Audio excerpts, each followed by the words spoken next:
Welcome to జనం news. వార్తల్లో ముందుగా ముఖ్యాంశాలు. రెండో రోజు కలెక్టర్ల సదస్సుకు హాజరైన CM Chandrababu, deputy CM Pawan Kalyan. వైసీపీకి మరో షాక్, మాజీ మంత్రి అవంతి రాజీనామా.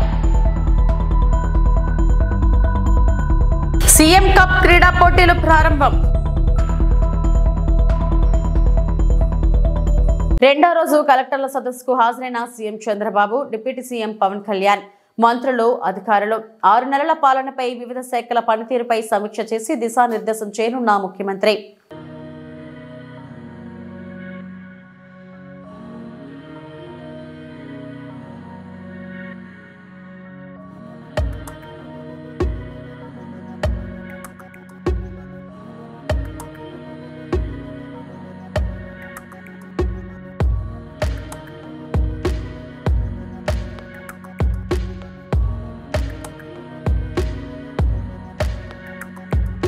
రానున్న 3 నెలల్లో ప్రతి పింఛన్ను జిల్లా కలెక్టర్లు పరిశీలించాలని సీఎం చంద్రబాబు ఆదేశించారు. చాలా మంది అనర్హులకు పింఛన్లు వెళుతున్నాయని మంత్రి నాదెండ్ల మనోహర్ చేసిన వ్యాఖ్యలకు ఆయన ఈ విధంగా స్పందించారు. సచివాలయంలో రెండో రోజు కలెక్టర్ల సదస్సులో సీఎం మాట్లాడారు. ఉపాధి హామీ పథకాన్ని డిమాండ్కు అనుగుణంగా నిర్వహించాలన్నారు. 100 రోజుల పనిదినాలు సరిగా నిర్వహిస్తే మెటీరియల్ కాంపోనెంట్ వస్తుందని చెప్పారు. కానీ పనిదినాలు మెటీరియల్ కాంపోనెంట్ను పూర్తి చేయలేకపోతున్నారని సీఎం అన్నారు. పల్లె పండుగలో 14.8% పనులు చేశారన్నారు. ఇంకా నెలన్నర సమయమే ఉందని గుర్తు చేశారు. అల్లూరు జిల్లాలో 54% అయితే మరో జిల్లాలో 1.6% పనులు కావడంపై సీఎం ప్రశ్నించారు. పని పూర్తయ్యాక బిల్లులు ఎందుకు చెల్లించట్లేదని అడిగారు. కలెక్టర్లు ఎందుకు నిర్లిప్తంగా ఉంటున్నారని ఆగ్రహం వ్యక్తం చేశారు. కానీ వారి వద్ద ఉపాధి హామీ డబ్బులున్న బిల్లులు ఎందుకు చెల్లించట్లేదని ప్రశ్నించారు. అది జరిగే సమయంలో ఏమి ఉన్నాయి. ఇప్పుడు ఏమైందంటే ఎవ్రీవేర్ పీపుల్ ఆర్ ఆస్కింగ్ 15,000. వాడికి 3,000 నుంచి 6,000 వచ్చింది. Is not happy, is asking 15,000. ఇది హ్యూమన్ సైకాలజీ.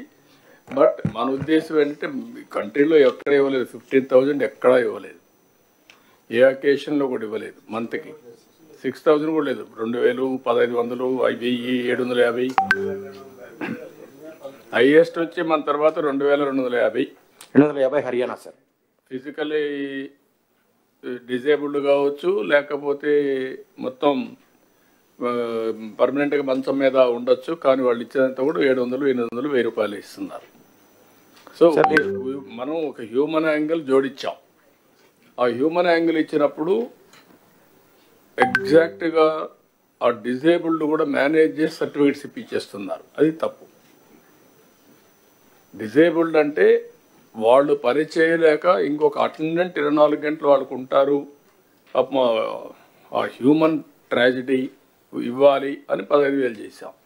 ఆ 15,000 చేసిన తర్వాత అలాంటి వాళ్ళు కాకుండా రాంగ్ ఎగ్జాంపుల్స్ కనపడే కొందికి ప్రాబ్లం ఉంది. రెండోది ఫిజికలీ హ్యాండిక్యాప్డ్ పేరుతో ఫిజికలీ హ్యాండిక్యాప్డ్ కాని వాళ్ళు తీసుకుంటున్నారు. ఇప్పుడు 5% మీరు చెప్పినట్లు అవి కూడా ఉన్నాయి. ఇప్పుడు దీంట్లో డమ్ అండ్ డఫ్ నాకు వినపడదు, అది ఎవడు ప్రూవ్ చేయలేరు. They are all drawing that money. 6,000 రూపాయలు ఇటువంటి ఉన్నాయి. నాకు ఇప్పుడు ఏంటంటే మీరు అందరూ కూడా గుర్తుపెట్టుకోవాల్సింది, భవిష్యత్తులో ఒక ఎలిజిబిలిటీ పెట్టినప్పుడు క్లియర్ కట్గా ఎలిజిబిలిటీ ఉంటే కరెక్ట్గా అసెస్ చేయగలిగితే ఇంకా హార్ట్ బర్నింగ్ ఉండదు, హ్యాపీనెస్ ఉంటుంది. నాకు రాందాని బాధ కాదు, ఇన్ఎలిజిబుల్ పర్సన్కి వచ్చిందని నాకు బాధ. అతనికి ఎవరు రికమెండ్ చేశారు, లేదంటే ఏదో వచ్చాడు మ్యానిపులేట్ చేశారు అనేది ఆ హార్ట్ బర్నింగ్ ఉంటుంది. I don't want to create that heart burning. That is the beauty of technology. నా మీరు గుర్తుపెట్టుకోండి, physical technology hybrid model carry on. అది వర్కౌట్ చేయడం మాట్లాడు sir. Out of 563 sir, 233 are disabled sir. 5 are in the category of 15,000 pension sir, and 1 is in the category of 10,000 pension. That is where you have to a percentage prakaram workout చేయాలి చేద్దాం చెప్తాను. Carry on. Thank you sir. మీకు ఒక idea వచ్చింది. Slide number 8 please. as far as SHG is concerned, sir, as per the Honorable Chief Minister's instructions in multiple meetings, the department has developed a transition plan, sir. Now, as of now, the entire focus in the last 25 years in SHG movement has been on savings and taking bank linkage and giving that money back to the banks as repayment too. So from savings, there has to be an action plan to move to income generating activities, sir. So on that also, department has worked out an action plan, though it is at present, we only know the direction and it is a kind of a aspirational kind of an action plan, but we do have a clarity on the action plan, sir, as per which overall movement of the SHG movement has to shift from only saving to income generating activities, sir, savings to income. And for that also, income categories also has been divided. We have to move the SHG ladies to who are non-lakhpatis.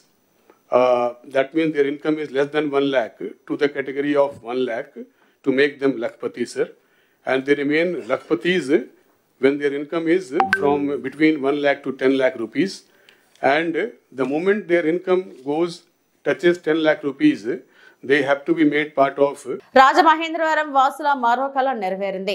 దేశ రాజధాని ఢిల్లీతో నేరుగా air connectivity ప్రారంభమైంది. న్యూఢిల్లీ నుంచి రాజమహేంద్రవరానికి తొలి విమానం వచ్చింది. IndiGo తొలి సర్వీసులో కేంద్ర మంత్రి రామ్మోహన్ నాయుడు, ఎంపీలు పురంధేశ్వరి, ఉదయ్ శ్రీనివాస్ ఢిల్లీ నుంచి రాజమండ్రి వచ్చారు. రన్వేపై ల్యాండ్ అయిన ఇండిగో ఎయిర్ బస్ కు ఉమ్మడి తూర్పుగోదావరి జిల్లా ప్రజా ప్రతినిధులు, విమానాశ్రయ సిబ్బంది స్వాగతం పలికారు. రాజమండ్రి వాసులకు ఇది మర్చిపోలేని రోజని పురంధేశ్వరి అన్నారు. త్వరలోనే ఇక్కడ నుంచి మరిన్ని ప్రాంతాలకు కనెక్టివిటీ పెంచుతామని కేంద్ర మంత్రి రామ్మోహన్ నాయుడు తెలిపారు. దానితో పాటు కనెక్టివిటీ కావచ్చు, వీటన్నిటిని కూడా పెంచాలనే ఆలోచనతో చంద్రబాబు నాయుడు గారు కూడా ఎప్పటికప్పుడు గైడ్ చేయడం జరుగుతుంది. స్థానిక ప్రజాప్రతినిధులు కూడా మరి తరచూ చాలా పరిచయం ఉన్నటువంటి వాళ్ళు ఉన్నారు అందరూ కూడా. సో అందరూ కూడా ఆ ప్రాంతానికి సంబంధించి కనెక్టివిటీ ఏదైతే అవసరం ఉందో దాని మీద కూడా మాకు సలహాలు సూచనలు కూడా ఇస్తున్నారు. నేను ఎప్పుడైతే మినిస్టర్గా అయ్యాను, ఇప్పుడే పురంధేశ్వరి గారు కూడా చెప్పారు, ఆవిడ నాకు వచ్చి మాట్లాడినటువంటి మొట్టమొదటి మాట కూడా మాకు ఢిల్లీకి కనెక్టివిటీ కావాలి, దాని మీద నువ్వు ప్రయత్నం చేయని మొట్టమొదటి నుంచి అడిగారు. సో ఆ ప్రయత్నం కేవలం ఢిల్లీ వరకే కాదు, మొన్ననే మీరు చూశారు ముంబైకి కూడా ఒక ఎయిర్ బస్తో డిసెంబర్ 1వ తేదీన కనెక్ట్ చేశాం. అంటే రాజమహేంద్రవరం ఇప్పుడు మనకి దేశ రాజధాని ఢిల్లీతో కనెక్ట్ అయింది, ఆర్థిక రాజధాని ముంబైతో కనెక్ట్ అయింది, ఆల్రెడీ బెంగళూరుతో, చెన్నైతో, హైదరాబాద్తో కనెక్ట్ అయి ఉన్నాయి. అంటే దేశంలో ఉన్నటువంటి ప్రధాన నగరాలతో ఇప్పుడు రాజమండ్రి కనెక్ట్ అయి ఉంది. ఈరోజు చూస్తున్నారు ఉభయ గోదావరి జిల్లాల నుంచి కూడా, ఉమ్మడి ఉభయ గోదావరి జిల్లాల నుంచి నాయకులందరూ కూడా వచ్చారనంటే వాళ్ళందరికీ కూడా ఇది చాలా ముఖ్యమైనటువంటి ఎయిర్పోర్ట్. ఇది కేవలం రాజమండ్రి సిటీకి సంబంధించినటువంటిదే కాదు, చుట్టుపక్కల ఉన్నటువంటి ప్రాంతాలకి ఎంతో మంది వినియోగిస్తున్నటువంటి ఎయిర్పోర్ట్. ఈరోజు ఢిల్లీకి కనెక్ట్ చేశామనంటే అమెరికా వెళ్లాల్సినటువంటి వారు ఇక్కడ 30 నిమిషాలు కానీ గంట దూరంలో ఏ మారుమూల గ్రామంలో ఉన్నటువంటి వారు ఇంకా విశాఖపట్నము, విజయవాడ వెళ్ళక్కర్లేదు. మన రాజమండ్రి ఎయిర్పోర్ట్ వచ్చి రాజమండ్రి నుంచి అవసరమైతే ఢిల్లీకి కానీ ముంబైకి కానీ వెళ్ళి అక్కడ నుంచే నేరుగా ఇంటర్నేషనల్ ఫ్లైట్స్ తీసుకునే సౌకర్యం ఈ 2 ఫ్లైట్లు కూడా కప్పలిపిస్తుంది అనేది గమనించాలి. దానితో పాటు గతంలో రాజమండ్రి ఎయిర్పోర్ట్లో ఉన్నటువంటి ఫ్లైట్ కనెక్టివిటీ అన్నీ కూడా ఏటీఆర్స్తోనే రన్ అయ్యాయి. ఏటీఆర్ తాలూకా కెపాసిటీ 80 సీటరే, ఎయిర్ బస్సులు లేవు. కానీ ఎప్పుడైతే మనం ఈ ముంబై ఢిల్లీ ఫ్లైట్లు స్టార్ట్ చేశామో ఎయిర్ బస్ సుమారు 180 మంది కూర్చునేటటువంటి ఎయిర్ బస్సులతో ఇప్పుడు ప్రయాణం చేయొచ్చు. ఎయిర్ బస్సులు స్టార్ట్ అయితే ఎయిర్పోర్ట్ కూడా రెవెన్యూ పెరుగుతుంది. కాబట్టి ఇక్కడ రాజమండ్రి ఎయిర్పోర్ట్ను కూడా మనం దృష్టిలో పెట్టుకొని ఎలా ఇది సెల్ఫ్ సఫిషియెంట్ చేసుకొని ఇక్కడ కూడా రెవెన్యూ పెంచే విధంగా చర్యలు కూడా మేము తీసుకుంటున్నాం. పక్కనే మీరు చూశారు నూతన టెర్మినల్ బిల్డింగ్ కూడా కన్స్ట్రక్షన్లో ఉంది. విత్ ఇన్ ఏ ఇయర్ అది కూడా పూర్తి చేసి రాజమండ్రి ప్రజలకి అప్పచెప్పడానికి అన్ని చర్యలు కూడా మేము తీసుకుంటున్నామని ఆ టెర్మినల్ బిల్డింగ్ తరఫున కూడా తెలియజేస్తున్నాం. 3 నెలల క్రితం వచ్చి రివ్యూ కూడా దాని తరఫున చేశాం. అయితే ఈరోజు ఈ ఫ్లైట్ అయితే అయిపోయింది. మేడం గారు అడిగినట్టు ఆ ఫ్లైట్ గురించి అడిగారు, ఆ ఫ్లైట్ చేసాం, ఆయన కూడా తీసుకొని వచ్చాం. సో నెక్స్ట్ ఇంకేం కావాలో ఆ లిస్టు కూడా రాసుకున్నాం. అందులో మొట్టమొదటి ఆవిడ కూడా చెప్పారు తిరుపతికి ఒక ఫ్లైట్ కావాలి రాజమండ్రి నుంచి అని.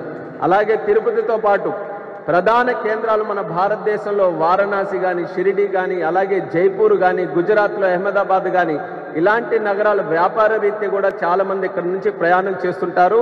వాళ్ళకి ఎటువంటి అసౌకర్యం లేకుండా డైరెక్ట్ కనెక్టివిటీ ఆ ప్రాంతాలకు ఇవ్వాలని కూడా కోరడం జరిగింది. నేనున్నంత వరకు కూడా సివిల్ ఏవియేషన్ మినిస్టర్గా ఖచ్చితంగా ఎంత అవకాశం ఉంటే రాజమండ్రికి అంత ప్రయారిటీ బేసిస్ మీద కనెక్టివిటీ పెంచడానికి పూర్తి సహాయ సహకారాలు అందిస్తానని కూడా ఈ సందర్భంగా తెలియజేస్తున్నాను.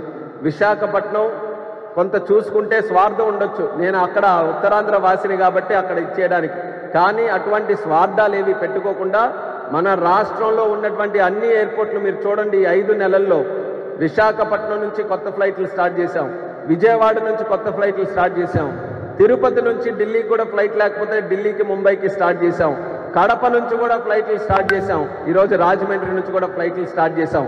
ఏ ఎయిర్పోర్ట్ను కూడా విడిచిపెట్టకుండా అన్ని ఎయిర్పోర్ట్లను కూడా సరి సమానంగా చూసుకొని ముందుకు నడిపించే ప్రయత్నం నా తరపున నేను చేస్తున్నాను. దానికి పూర్తి సహాయ సహకారాలు అందిస్తున్నటువంటి ప్రతి ఒక్కరికి కూడా నా మనస్ఫూర్తిగా అభినందనలు మరొకసారి ఈ సందర్భంగా తెలియజేసుకుంటూ, పశ్చిమ గోదావరి జిల్లా తణుకు ఎమ్మెల్యే ఆర్మిల్లి రాధాకృష్ణ క్యాంప్ కార్యాలయంలో మీడియా సమావేశం నిర్వహించారు. ఈ సందర్భంగా ఎమ్మెల్యే రాధాకృష్ణ మాట్లాడుతూ కూటమి ప్రభుత్వం ఏర్పడి 6 నెలలు పూర్తయింది. అభివృద్ధి సంక్షేమంతో పాటుగా ఒక సురక్షితమైన పరిపాలన అందించడం జరిగింది. 5 లక్షల మంది ఉద్యోగుల కల్పన ఈ 6 నెలల్లో జరిగింది. రాష్ట్ర రాజధాని విషయంలో 3 ముక్కలాట ఆడి రాజధాని లేకుండా చేసిన ప్రభుత్వం వైసీపీ. డ్వాక్రా మహిళలకు వడ్డీ లేని రుణాలు 5 లక్షల నుండి 10 లక్షలకు పెంచింది. గతంలో గంజాయి ప్రతి గ్రామంలోని ఏరులై పారింది. మన ప్రభుత్వం వచ్చిన తర్వాత శాటిలైట్ విధానం ద్వారా వాటిని నాశనం చేస్తుంది.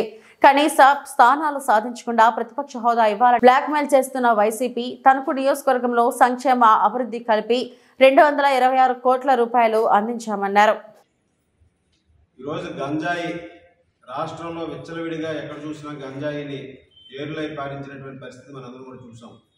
ఈరోజు అటువంటి గంజాయిని కట్టడం చేయడం కోసం శాటిలైట్ ద్వారా వాటిని ఎక్కడైతే గంజాయిని పెంచుతున్నారో అవన్నీ కూడా ఫీల్డ్స్ ఐడెంటిఫై చేసి వాటిని డ్రోన్స్ ద్వారా పరీక్ష చేసి ఈరోజు అటువంటి వారి మీద కఠిన చర్యలు తీసుకోవాలని ఈ ప్రభుత్వం ముందుకు వెళ్తుంది.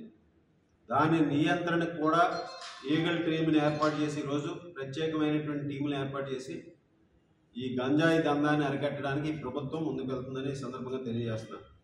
అలాగే హైకోర్టు బెంచ్ని కర్నూలులో ఏర్పాటు చేయడానికి తీర్మానం చేయడం జరిగింది. క్యాబినెట్లో నిర్ణయం తీసుకోవడం జరిగింది. విశాఖ రైల్వే జోను ఏదైతే ఉందో దానికి 52 ఎకరాల పొలాన్ని కూడా భూమిని కూడా కేటాయించడం జరిగింది. ఈరోజు రాయలసీమ ఇతర జిల్లాలు కూడా అన్నిటికీ కూడా ప్యాకేజీ ప్రత్యేకంగా కేంద్ర ప్రభుత్వం కేటాయించడం జరిగింది. ఈరోజు బడ్జెట్లో కూడా గత ప్రభుత్వం బడ్జెట్లో నిధులు లేక ముఖ్యంగా ఎస్సీ ఎస్టీ బీసీలకు సంబంధించినటువంటి బడ్జెట్ని డైవర్ట్ చేసి ఆ రోజు పూర్తిగా వారికి రావాల్సినటువంటి హక్కులను కూడా కాలరాసినటువంటి పరిస్థితి. ఈరోజు బీసీల ఎస్సీ ఎస్టీ ప్రయోజనాల కోసం ప్రత్యేకంగా బడ్జెట్లో వారి కేటాయించినటువంటి నిధులు ఆ వారి సంక్షేమ పథకాలకే ఖర్చు పెట్టడం జరుగుతుంది. గతంలో 27 ఎస్సీ సంక్షేమ పథకాలను రద్దు చేసినటువంటి ప్రభుత్వం జగన్మోహన్ రెడ్డి ప్రభుత్వం. ఈరోజు బీసీ సంక్షేమానికి 39,000 కోట్లు కేటాయించడం జరిగింది. ఎస్సీ సంక్షేమానికి 18,000 కోట్లు కేటాయించడం జరిగింది. ఎస్టీ సంక్షేమానికి 7,500 కోట్లు కేటాయించడం జరిగింది. మైనారిటీ సంక్షేమానికి 4,000 కోట్లు ఈ విధంగా బడ్జెట్లో ప్రత్యేకంగా కేటాయింపులు చేయడం జరిగింది. ఈరోజు మనం అందరం కూడా చూసాం, జగన్మోహన్ రెడ్డి వైనాట్ 175 అని ఏ విధంగా గతంలో చెప్పారో ఈరోజు ఆయన చేసినటువంటి నిర్వాహకం పట్ల ఈ రాష్ట్ర ప్రజలందరూ కూడా 11 సీట్లకి జగన్మోహన్ రెడ్డిని పరిమితం చేసి ఒక వార్నింగ్ ఇచ్చినప్పటికీ కూడా ఈరోజు ప్రజల పక్షాన్ని నిలబడకుండా అసెంబ్లీకి రాకుండా కేవలం తాడేపల్లి ప్యాలెస్కే పరిమితం అవుతున్నటువంటి పరిస్థితి మనందరం కూడా చూడొచ్చు. ఈరోజు ప్రతిపక్ష నాయకుడిగా వైసీపీలో మరో వికెట్ పడింది. మాజీ మంత్రి ముత్తంశెట్టి శ్రీనివాసరావు పార్టీకి రాజీనామా చేశారు. గత 5 ఏళ్లు పార్టీ కార్యకర్తలు చాలా ఇబ్బందులు పడ్డారని ఆవేదన వ్యక్తం చేశారు. ఇప్పుడు మళ్లీ వాళ్లను రోడ్డునెక్కమనడం సరికాదన్నారు. కూటమి ప్రభుత్వానికి 5 ఏళ్లు ప్రజలు తీర్పునిచ్చారని, కనీసం 5 నెలలు కూడా టైం ఇవ్వకుండా ధర్నాలు అంటే ఎలా అని ప్రశ్నించారు. అందుకే పార్టీ సభ్యత్వానికి రాజీనామా చేస్తున్నట్లు ప్రకటించారు. నేను ఇప్పుడు ఈ నిర్ణయం తీసుకున్న సడన్గా కారణం ఏంటంటే, ఏ ప్రభుత్వం వచ్చినా కొత్త ప్రభుత్వం వచ్చినప్పుడు ప్రభుత్వానికి కనీసం సంవత్సరంలో టైం ఇవ్వాలి. మనం సంవత్సరం కూడా టైం ఇవ్వకుండా మనం 6 నెలల నుంచే మనం వెళ్ళి మన ప్రజలను మళ్ళీ ఇబ్బంది పెడతాం, లేకపోతే నాయకులను ఇబ్బంది పెడతాం, కార్యకర్తలను ఇబ్బంది పెడతాం అనేది కరెక్ట్ కాదు అని నేను భావించి నిర్ణయం తీసుకోవడం జరిగింది. ముఖ్యంగా 5 సంవత్సరాలు ప్రభుత్వం అధికారులు ఉన్నా కూడా వైఎస్ఆర్సీపీ పార్టీ కార్యకర్తలు చాలా ఇబ్బందులు పడ్డారు. ఎందుకంటే అంతా వాలంటీర్స్ నడిపించారు. కార్యకర్తలకు కానీ నాయకులకు కానీ ఏమీ గౌరవం అనేది లేదు, పొలిటికల్గా కానీ ఫైనాన్షియల్గా కానీ. మళ్ళీ అది అయిపోయిన తర్వాత ఒక సంవత్సరం కూడా వాళ్ళకి గ్యాప్ ఇవ్వకుండా మనం వెంటనే మళ్ళీ జమిలీ ఎలక్షన్ వస్తుంది, ఎంపీ ఎలక్షన్ వస్తున్నాయి, ప్రభుత్వానికి టైం ఇవ్వకుండా నాయకులు కార్యకర్తలు నలిగిపోయి ఉన్నారు. మళ్ళీ వాళ్ళకు కూడా మనం టైం ఇవ్వకుండా మళ్ళీ రేపటి నుంచి మనం ధర్నాలు చేయండి అని చెప్పడం అనేది ఎంతవరకు కరెక్ట్? పార్టీ విధానం అనేది 175 మంది ఎమ్మెల్యేలు 175 ఇన్ఛార్జీలు ఉంటే 175 మందిని కన్సల్ట్ చేసి మనం పార్టీ ముందుకెళ్ళాలి కార్యక్రమాలు. అంతేగాని ఏదో బ్రిటిష్ గవర్నమెంట్ రూల్ చేసినట్టు బ్రిటిష్ వాళ్ళు చూడండి, వాళ్ళ డెసిషన్స్ అని అక్కడ తీసుకునేవాళ్ళు, ఎక్కడ లండన్లో తీసుకుని ఆ డెసిషన్ మనం ఇక్కడ పంపిస్తే ఇంప్లిమెంట్ చేసేవాళ్ళు. ప్రజాస్వామ్యబద్ధంగా లేకుండా నిర్ణయాలను ఏకపక్షంగా తీసుకుని వాటిని మీరు అమలు చేయండి అని చెప్పడం కరెక్ట్ కాదు. ఎందుకంటే మళ్ళీ నాకు కార్యకర్తలని ఎంత ఇబ్బంది పడ్డారో 5 సంవత్సరాలను చూశాను దగ్గరుండి, వాళ్ళు ఎంత నలిగిపోయారో దగ్గరుండి చూశాను. వాళ్ళు ఇప్పటికీ కనీసం ఒక మీటింగ్ పెట్టి పలకరించకుండా వాళ్ళని అసలు ఏం జరిగింది ఎలా జరిగింది అని చెప్పకుండా మళ్ళీ మీరు ధర్నాలు చేయండి గొడవ చేయండి అని చెప్పడం ఎంతవరకు కరెక్ట్? అది అన్నింటి కాకుండా ప్రభుత్వం ఆర్థిక ఇబ్బందుల్లో ఉంది, కొత్త ప్రభుత్వం వచ్చింది, ప్రజా తీర్పులు ఇచ్చినప్పుడు ఆర్థిక ఇబ్బందులు ఉన్నప్పుడు మనం ఏదో అప్పుడే పంపలంటుకున్నట్టు ప్రజలు 5 సంవత్సరాల తర్వాత డిసైడ్ చేస్తారు వాళ్ళు సూపర్ 6 అమలు చేశారా లేదా, వాళ్ళు ఇచ్చినటువంటి మేనిఫెస్టో అమలు చేశారా లేదా అనేది పీపుల్ విల్ డిసైడ్. 5 ఏళ్ళు కాదు కదా, 5 నెలలు కూడా అయినా టైం ఇవ్వకుండా వెంటనే మీరు ధర్నాలు చేయండి, రాస్తారోకులు చేయండి, ఇచ్చేయండి అది చేయండి అనేది మంచి పద్ధతి కాదు. ఎందుకంటే రాష్ట్రం అభివృద్ధి చెందాలంటే వాళ్ళ కేంద్రం దగ్గర కానీ రాష్ట్రం దగ్గర కానీ ఒక లిమిటెడ్ నిధులు ఉన్నాయి, మనకు పెట్టుబడులు రావాలి. పెట్టుబడులు రావాలంటే ఏంటి? ఒక స్థిరమైన ప్రభుత్వం ఉంటేనే పెట్టుబడులు వస్తాయి. 10 ఏళ్ళు టీఆర్ఎస్ పరిపాలించింది కాబట్టి హైదరాబాద్ ఆ మాత్రం అభివృద్ధి చెందింది. మన వాళ్ళు ఏమైనా రాష్ట్రం విడిపోగానే మనకి హైదరాబాద్ ఇది అయిపోతుందని చెప్పాడు, కానీ ఉల్టా అయింది. హైదరాబాద్ సూపర్ డెవలప్ అయింది, మనం ఏమో డెవలప్ చేసుకోలేదు. హైదరాబాద్ ఎందుకు డెవలప్ అయిందంటే 10 ఏళ్ళు స్థిరమైన ప్రభుత్వం ఉంది కాబట్టి. కాబట్టి ఇక్కడ కూడా మనం స్థిరమైన ప్రభుత్వం ఉంటే ఒక రాజధాని వస్తుంది, పెట్టుబడులు వస్తాయి, అభివృద్ధి వస్తుంది. సరే మన రాజకీయ విధానాలు వేరవచ్చు, మన పవర్ అధికారం కోల్పోయిన బాధ ఉండొచ్చు, అట్ ద సేమ్ టైం రాష్ట్ర అభివృద్ధిని కూడా మనం దృష్టిలో పెట్టుకోవాల్సినటువంటి బాధ్యత ఉంది. కానీ మనం ఇలా ప్రతిదానికి రాజకీయ ప్రయోజనాలే పరమావధిగా మనం ముందుకెళ్ళడం అనేది ఎంతవరకు కరెక్ట్ అనేది నాకు అర్థం కాక, అది దానికోసం అడ్జస్ట్ కాక నేను ఈ రోజున దానితోపాటు నా వ్యక్తిగతంగా కూడా 5 సంవత్సరాలు నా జీవితాన్ని కుటుంబాన్ని నేను కూలిపోయి దూరం ఉండడం జరిగింది. సో నాకు ఆ సమస్యలు కూడా ఉన్నాయి కాబట్టి మన పార్టీ అధ్యక్షులు జగన్మోహన్ రెడ్డి గారికి మరి నా వ్యక్తిగత కారణాలతోటి ఈ రాజకీయాలకి ప్రస్తుతం దూరంగా ఉండాలని నిర్ణయం తీసుకోవడం జరిగింది. మరి దానికి భీముల నియోజకవర్గ ఇన్ఛార్జ్ బాధ్యతలు కానీ మరి వైఎస్ఆర్ కాంగ్రెస్ పార్టీకి ప్రాథమిక తిరుమల శ్రీవారిని నటి రాధికా శరత్ కుమార్, అల్లు అర్జున్ సతీమణి స్నేహారెడ్డి దర్శించుకున్నారు. గురువారం వీఐపీ ప్రారంభ విరామ దర్శన సమయంలో వారు వేర్వేరుగా స్వామివారి సేవలో పాల్గొన్నారు. టీటీడీ ఆలయ అధికారులు వీరికి స్వాగతం పలికి దర్శన ఏర్పాట్లు చేశారు. దర్శనం అనంతరం వీరికి రంగనాయకుల మండపంలో పండితులు ఆశీర్వచనం చేసి స్వామివారి తీర్థ ప్రసాదాలను అందజేశారు.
జయశంకర్ భూపాలపల్లి జిల్లా కాటార మండలం ధన్వాడ గ్రామంలోని శ్రీ దత్తాత్రేయ స్వామి దేవాలయంలో మంత్రి శ్రీధర్ బాబు దంపతులు ప్రత్యేక పూజలు నిర్వహించారు.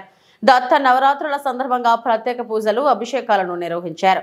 స్వామివారి ఉత్సవ విగ్రహానికి పంచామృతాలు పండ్ల రసాలతో అర్చకులు వేద మంత్రాల మధ్య అభిషేకాలను చేశారు.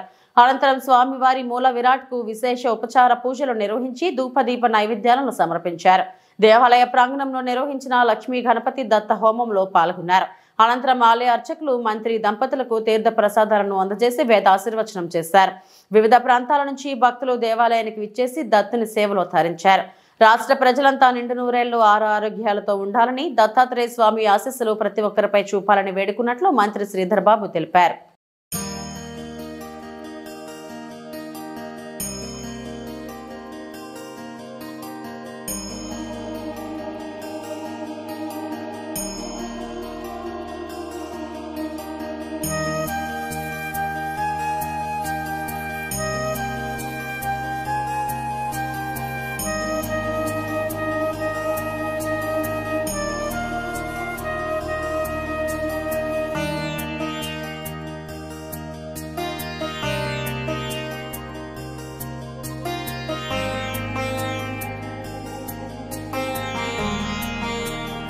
సీఎం కప్ క్రీడా పోటీలు ప్రారంభం.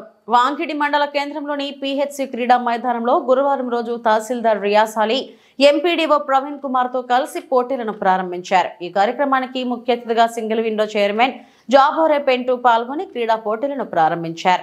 ఈ సందర్భంగా ఆయన మాట్లాడుతూ గ్రామీణ క్రీడాకారులు ఈ పోటీలలో పాల్గొని జిల్లా రాష్ట్ర స్థాయిలో ఎంపికై వాంకిడి మండల పేరును తేవాలని ఆయన కోరారు. ఈ కార్యక్రమంలో ఎంపీ ఓ జావేద్, ఎంఈఓ, ఎంపీఓ శ్రవణ్ కుమార్, వివిధ పాఠశాల విద్యార్థులు, పీటీలు తదితరులు పాల్గొన్నారు. మంచి పోటీతత్వాన్ని సాటిస్తే మరి ప్రభుత్వం నుంచి సర్టిఫికెట్లు కూడా ఇవ్వడం జరుగుతుంది. కాబట్టి పిల్లలు ఈ క్రీడ అనేది అందరికీ అవసరమే. క్రీడ వలన ఆరోగ్యాన్ని, ఉల్లాసాన్ని, ఆనందాన్ని కలిగిస్తూ పాటు పోటీతత్వాన్ని కూడా పెంచుతుంది. కాబట్టి క్రీడ చాలా అవసరం మనకు. మరి క్రీడతో మరి పోటీతత్వం అనేది పెరుగుతుంది. మరి క్రీడలో ఓడినటువంటి వాళ్ళు కూడా ఎలాంటి నిరుత్సాహం పడకుండా ఓడిన వాళ్ళే మళ్ళా గెలవడానికి ప్రయత్నిస్తారు. కాబట్టి ఖచ్చితంగా మీరు పోటీలో పాల్గొని ఇట్టి క్రీడా కార్యక్రమానికి పాల్గొన్నందుకు మీ అందరికీ ధన్యవాదాలు తెలియజేస్తూ, మరి మన ప్రాంతము చాలా వెనుకబడినటువంటి ప్రాంతము, గిరిజన ప్రాంతము. ఇక్కడ ఉన్నటువంటి విద్యార్థులు చాలా మంది వ్యవసాయ కుటుంబానికి ఆధారపడవలసి ఉంది. కాబట్టి మన తల్లిదండ్రుల పేర్లు తీసుకురావాలంటే మన చదువులో కూడా మరి ప్రాధాన్యత కలిగించాలా, బాగా చదువుకోవాలా, మంచి మంచి మంచి ఒక ఐఏఎస్ కానీ, ఐపీఎస్ కానీ, ఎంఆర్ఓ, ఎంపీడీ కానీ ఇలాంటి సాహసం చేసినట్లయితే మరి మీ తల్లిదండ్రులకు మంచి పేరు తీసుకొస్తూ, అదేవిధంగా మండలంలో ఉన్నటువంటి ఎంఆర్ఓ, ఎంపీడీఓ కానీ ఈ మండలానికి కానీ మంచి పేరు తీసుకురావాలని మీరు మనస్ఫూర్తిగా కోరుకుంటూ ఈ కార్యక్రమానికి మమ్మల్ని మరీ ఆహ్వానించినటువంటి అధికారులకు మరీ నేను మనవి చేస్తూ ఇంతటితో ముగిస్తున్నాను. పీటీ సార్లకు, పత్రికా విలేకరులకు, స్టూడెంట్స్కి అందరికీ నమస్కారం. ఈరోజు ప్రభుత్వం తరఫు నుంచి ఏర్పాటు చేసిన ప్రోగ్రామ్ని మీరందరూ వచ్చి సక్సెస్ఫుల్ చేయాలని, మంచి ప్రైజ్ తెచ్చుకోవాలని, మంచిగా చదువుకోవాలని కోరుకుంటున్నా. మీరు అందరూ ఈ 6 గేమ్స్ ఉన్నాయి. 6 గేమ్స్లలో ఫస్ట్ వచ్చినా, సెకండ్ వచ్చినా, ఓడిపోయినా ఇబ్బంది పడాల్సిన అవసరం లేదు. సార్ చెప్పినట్టు మళ్ళీ మీరు ఓడిపోయినా కానీ మళ్ళీ నెక్స్ట్ టైంలో మీరే గెలుస్తారు. మీరందరూ మంచిగా చదువుకొని మంచి స్పోర్ట్స్ మెన్స్ కావాలని, మంచి పేరు తెచ్చుకోవాలని మా మండలానికి ఈ అవకాశం ఇచ్చిన అందరికీ ధన్యవాదాలు. Thank you. రైతులకు అండగా వైఎస్ఆర్సీపీ పార్టీ. అనకాపల్లి జిల్లా నర్సీపట్నం స్థానిక మాజీ ఎమ్మెల్యే ఇంటి వద్ద అన్నదాతకు అండగా వైసీపీ పోస్టర్లు రిలీజ్ చేయడం జరిగింది. ఈ కార్యక్రమంలో మాజీ ఎమ్మెల్యే మాట్లాడుతూ ఈ కూటమి ప్రభుత్వం రైతులకు ఎటువంటి ప్రయోజనం చేకూర్చట్లేదని అన్నారు. 2014 ఎన్నికల్లో ఈ చంద్రబాబు నాయుడు అప్పుడు మేనిఫెస్టోలో రైతు రుణమాఫీ చేర్చడం జరిగింది. గవర్నమెంట్ వచ్చిన తర్వాత ఆ మేనిఫెస్టో గాలిగా వదిలేశారు అని మాజీ ఎమ్మెల్యే అన్నారు. 2019 ఎన్నికల ముందు కూడా ప్రతి రైతుకు 12,500 చొప్పున 4 దఫాలుగా వేస్తానని చెప్పి గవర్నమెంట్ ఏర్పడిన తర్వాత ఆ మేనిఫెస్టో కూడా గాలికి వదిలేయడం జరిగిందని అన్నారు. అలాగే 2024 ఎన్నికల మేనిఫెస్టోలో ప్రతి రైతుకు ఏడాదికి 20,000 రూపాయలు ఇస్తారని మాట ఇచ్చి ఇప్పటికీ 6 నెలలు గడుస్తున్న బడ్జెట్లో రైతులకు ఎటువంటి బడ్జెట్ పెట్టకపోవడం ఆశ్చర్యంగా ఉందని అన్నారు. ఈ కూటమి ప్రభుత్వంపై రేపు కలెక్టర్ ఆఫీస్ దగ్గరకి వైఎస్ఆర్సీపీ నాయకులు అందరూ కలిసి కలెక్టర్ గారికి రైతులకు న్యాయం చేయాలని వినతి పత్రం ఇవ్వడం జరుగుతుందని అన్నారు. కార్యక్రమంలో సీనియర్ నాయకులు చింతకాయల సన్యాసి పాత్రుడు, రుత్తల ఎర్రపాత్రుడు మరియు పార్టీ కార్యకర్తలు పాల్గొన్నారు. 13వ తారీఖున అనకాపల్లి జిల్లా కలెక్టర్ కార్యాలయం వద్దకు వెళ్ళి మరి అన్నదాతలు అండగా ఉండాలనే ఉద్దేశం మీద ఒక రిప్రజెంటేషన్ ఇచ్చే కార్యక్రమం చేపట్టడం జరుగుతుంది. అందులో భాగంగా ఈరోజు నర్సీపట్నం నిధులు ఉన్న పార్టీ పెద్దలందరూ కూడా మరి కార్యక్రమంలో పాల్గొనడం జరిగింది. అయితే ముఖ్యంగా మనకు తెలుసు రైతుల గురించి చెప్పాలంటే ఈరోజు ఆనాడు 2014 ఎన్నికల ముందు చంద్రబాబు గారు ఆశ్చర్యసాధ్యంగా హామీ ఇచ్చారు. అందులో ముఖ్యంగా ఇప్పుడు ఏదైతే రైతుల గురించి చెప్పారో ఒకసారి మీ అందరూ కూడా గుర్తు చేయాలి.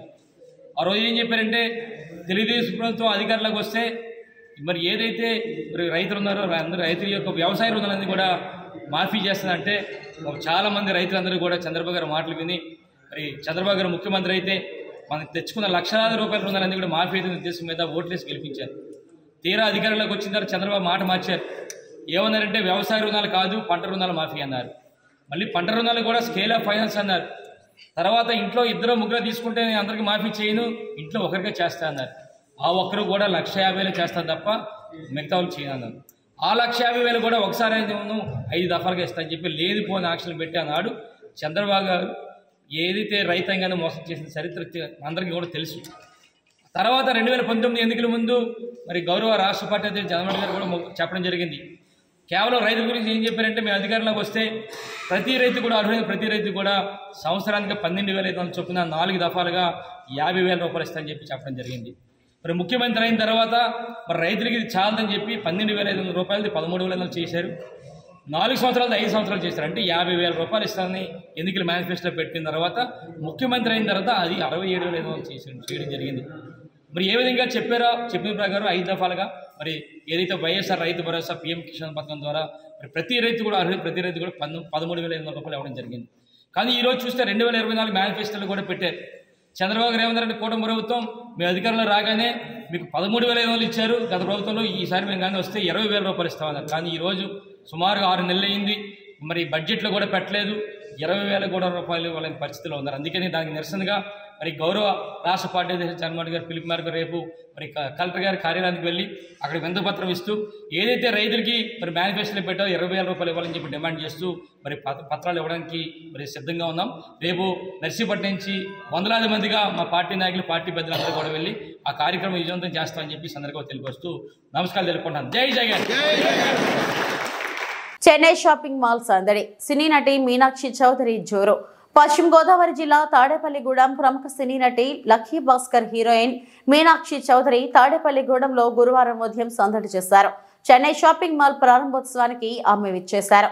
పట్టు చీరల విభాగాన్ని ఆమె ప్రారంభించారు. తొలుత వినాయకునికి పూజలు జరిపారు. తాడేపల్లిగూడెం శాసనసభ్యులు Bolisetti Srinivas, Swachh Andhra Pradesh corporation chairman Kommareddy Pattabhiram, Telugu Desam party incharge Vallavala Mallikarjunarao, Babji, Tadepalligudem chamber of commerce and industries అధ్యక్షుడు ఈతకోట భీమశంకర్రావు, తాతాజీ, ఆంధ్రప్రదేశ్ ఆదివాసీ సంఘం తాడేపల్లిగూడెం గౌరవ అధ్యక్షులు మారం వెంకటేశ్వరరావు, చెన్నై షాపింగ్ మాల్ యాజమాన్యం జనార్దన్ రెడ్డి, మరి వెంకటరెడ్డి, మారం గిరీష్, గంధం సతీష్, పద్మనాభుని మురళి, పాలూరి వెంకటేశ్వరరావు, ఎరుబండి సతీష్, తాడేపల్లిగూడెం పట్టణ సర్కిల్ ఇన్స్పెక్టర్ సుబ్రహ్మణ్యం తదితరులు పాల్గొన్నారు. అంటే ఇప్పుడు ఆఫర్స్ అంటే 99 రూపీస్ ఆఫర్ స్టార్ట్ ఉంది.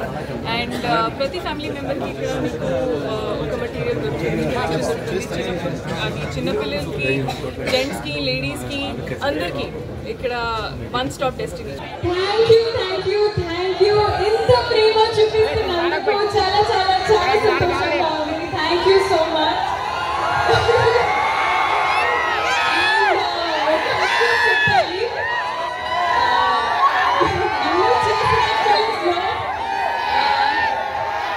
ఎంత సపోర్ట్ చేసినా, ఎంత ఎంకరేజ్ చేసినా ఆంధ్ర ఆడియన్స్ నంబర్ 1. కిలాడి నుంచి హిట్ గుంటూరు కారం